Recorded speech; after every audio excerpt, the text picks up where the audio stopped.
The theme over the last 4 years for consumers has been higher prices. Year after year since about 2020, everything from car prices to grocery prices to fast food prices to subscription prices has gone up massively. Throughout all of that though, there is one company which is a household name which comes to mind that has been able to keep its prices lower than you'd expect, given everything from inflation to increased minimum wage requirements. And that company is In-N-Out. Now, don't get me wrong, In-N-Out has absolutely increased its prices over the years. So this video isn't really to give them praise. No. Instead, this video is to use In-N-Out sort of like an anchor or perhaps a stark contrasting example compared to all the other companies that consumers have to deal with on a daily basis. And really, the true purpose of this video is more so to use In-N-Out to then shine a spotlight on a very serious flaw and consequence of corporate capitalism that, of course, consumers,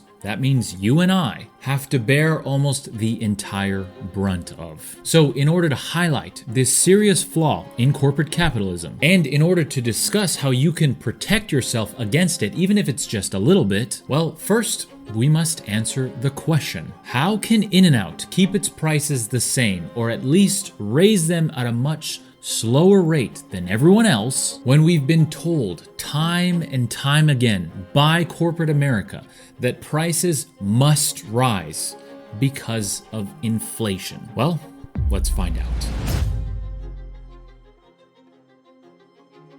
So, as we go over the different ways that In-N-Out stabilizes prices and keeps them lower for longer, I want you to ask yourself, for each and every single one of these on the list, can other companies across the entire economy do these things as well? And I mean any and all companies. Think Netflix, Toyota, Ford, Spotify, and other fast food companies. Think grocery stores, etc. Could they do each one of these things on the list as well? Because really, there is only one on this list that differentiates In-N-Out from almost every other household company name. And when you see which one it is, I think you'll quickly realize what this fatal flaw is in corporate America that we all have to bear the brunt of. Okay, let's go through them one by one. The first is to limit the size and the scope of their menu. If you've ever been to an In-N-Out, you know that they really only sell 4 things: burgers, fries, soft drinks, and shakes, with a variation of how they're packaged, really. That's really it. And when you take a look at the actual menu, it's extremely simple. And by doing this, In-N-Out is able to reduce the cost of raw materials, because really all they have to buy is like beef, buns, potatoes, seasonings, and toppings. Now, I told you to ask yourself, for each one of these on the list, can other companies do this as well? Yes, absolutely. In fact, many software companies come to mind, basically offering one singular product. Yet those companies and many other companies have still raised prices much higher year after year. The next way that In-N-Out keeps its prices lower relates to the first one, and that is by buying those very few ingredients wholesale. The company is actually known for buying its beef direct from wholesalers and grinding it to ground beef itself. And not only does this reduce outside labor costs, but it also arguably increases the quality of its product, which is another thing that they're known for: the contrast between relatively low prices and relatively high quality. But then again, can other companies and do other companies do this? Absolutely. Companies could absolutely go the route of buying wholesale, and many do. Costco comes to mind. Sam's Club would follow, of course, as well as a lot of clothing retailers and grocery stores. So then this also is not the unique thing that differentiates In-N-Out from the rest.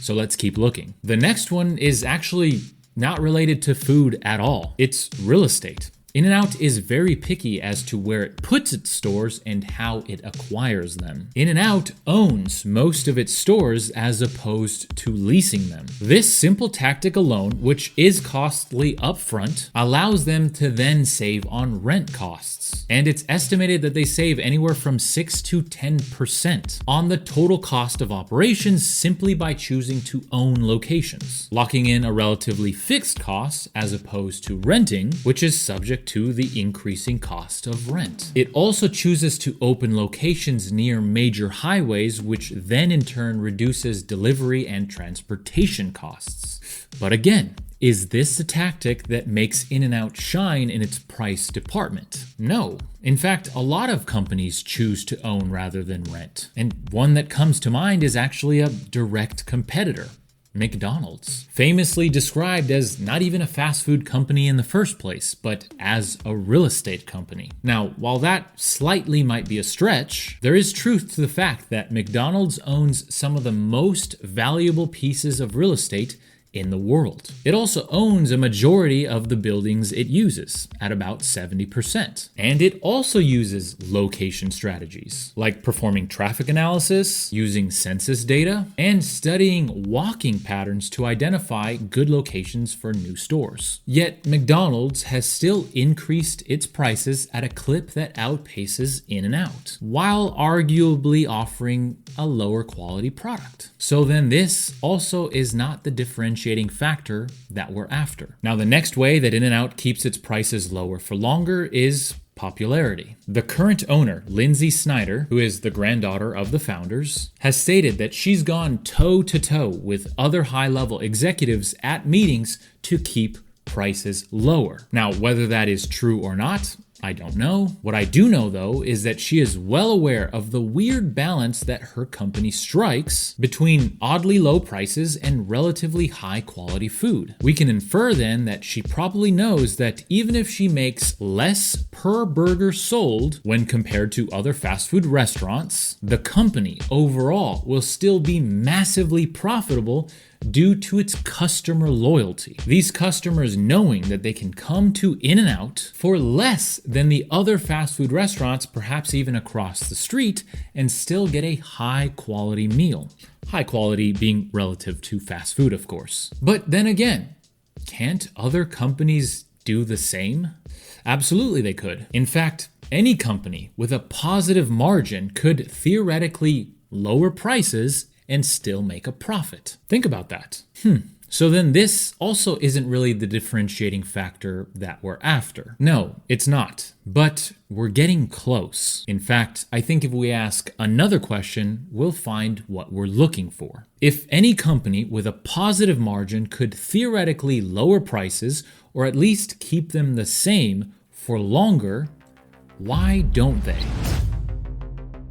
Why don't already profitable companies at least try to keep prices as low as they can for longer, like In-N-Out does? Well, some do. In fact, I own a business myself, and I haven't raised prices in like over 6 years, and actually, I'm about to lower them, and I'm doing just fine. So what do I and In-N-Out have in common? Well, I wish it were the billions of dollars in profit every year, but it's not. It's that In-N-Out and my business are both privately held. And as you'll see in the next couple of minutes, that is the true differentiation between businesses like In-N-Out and corporate America. And that differentiation is not only the reason that In-N-Out is able to keep prices low, but it's also the reason that we as consumers get screwed time and time again. Let me explain. In-N-Out is owned and operated by the same people. The Snyder family fully owns and controls the entire business. Yes, there are presumably other voices and executives that have a say, but at the end of the day, the Snyder family makes the final decision. Most of the businesses that you deal with are completely the opposite. Spotify, Netflix, Amazon, Apple, Toyota,